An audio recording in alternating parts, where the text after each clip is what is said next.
Hey everyone, welcome back to the channel. Today I'm gonna show you how to make public profile on Snapchat.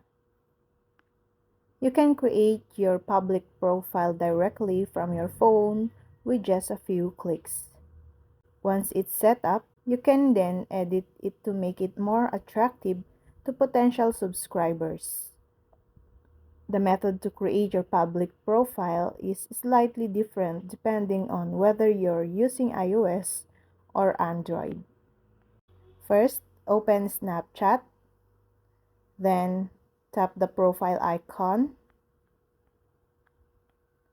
Under Spotlight and Snap Map, tap the three dots icon next to the Add to Spotlight. Then, tap Create Public Profile. You'll see information about your name appearing on any spotlight and Snap Map snaps you create.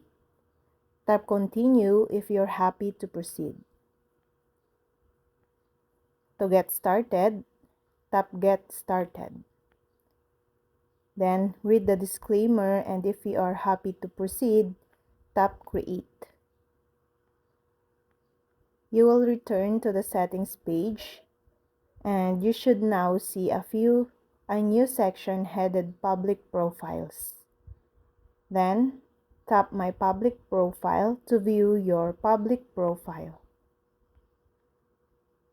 Anything you post in this profile will be visible to everyone.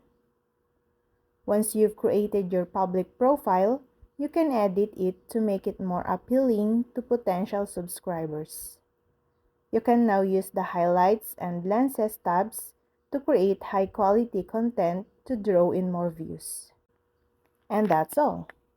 I hope this video helped you guys. For more videos, subscribe to our YouTube channel.